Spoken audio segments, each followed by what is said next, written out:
Assalamualaikum warahmatullahi wabarakatuh.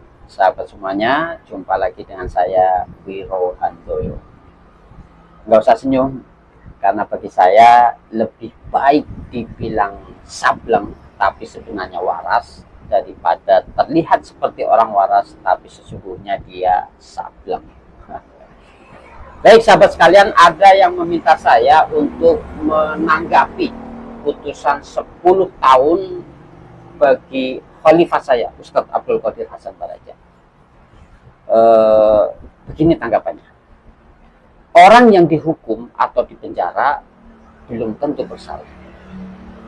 Sekali lagi saya ulangi, orang yang dihukum atau dipenjara belum tentu bersalah. Nabi Yusuf alaihissalam, beliau dipenjara karena dugaan kasus pelecehan terhadap istri seorang pejabat tinggi saat itu. Meskipun faktanya justru Nabi Yusuf yang dilecehkan, akan tetapi karena Nabi Yusuf berperkara dengan lingkar dalam penguasa saat itu, maka bagaimanapun caranya Yusuf harus dipenjara. Sehingga opini yang berkembang di masyarakat, Yusuf bersalah. Buktinya dia dipenjara. Contoh yang kedua, Nabi Ibrahim alaihissalam. Beliau dihukum dengan hukuman dibakar hidup-hidup dalam kobaran api yang sangat besar. Beliau dituduh telah melakukan perlawanan terhadap raja karena melakukan pengerusakan terhadap berhala-berhala yang menjadi sesembahan raja serta rakyat negeri Babylon saat itu. Yang menarik, dalam ruang sidang, Namrud kalah argumentasi dengan Nabi Ibrahim. Ketika Nabi Ibrahim menyuruh Namrud untuk bertanya kepada berhala yang paling besar, karena barang bukti berupa kampak masih melihat tergantung di leher berhala yang paling besar tersebut. Silahkan Paduka Raja bertanya kepada patung yang paling besar.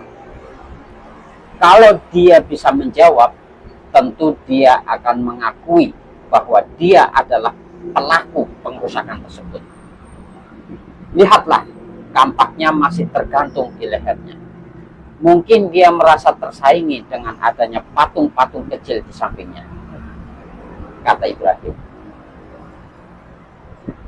Terlepas dari itu semua, lagi-lagi karena arogansi penguasa, maka bagaimanapun caranya Ibrahim tetap harus dihukum dengan dibakar hidup-hidup di lapangan terbuka. Yang ketiga, Ashabul Ukhdud. Ashabul Ukhdud adalah potret rezim penguasa yang kejam, bengis, dan otoriter.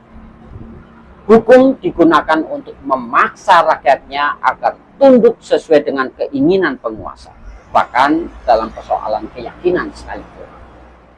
Kisah ini populer di kalangan bahasa Arab.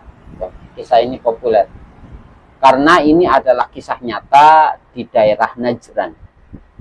Bagaimana kemudian semua penduduk dipaksa untuk membuat pilihan keyakinannya.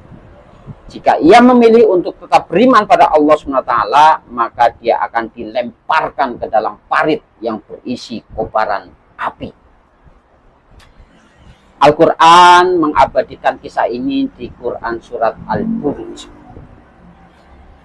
Di situ kita dapatkan informasi bahwa satu-satunya alasan menghukum penduduk dengan dilempar ke dalam parit yang berisi kobaran api adalah karena penduduk beriman kepada Allah yang Maha Perkasa lagi Maha Terpuji. A'udzubillahi minasyaitonirrajim. Wa ma naqamu minhum illa ayyuminu billahil azizil hamid.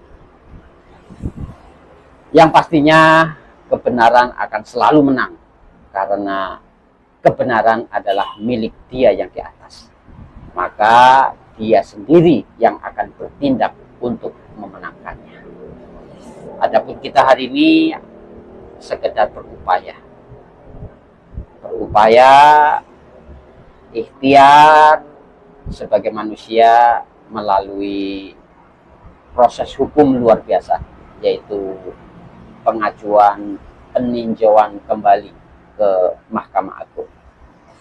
Demikian tanggapan saya, mudah-mudahan bisa bermanfaat. Ngopi dulu sahabat. Nah, insyaallah. Bismillah.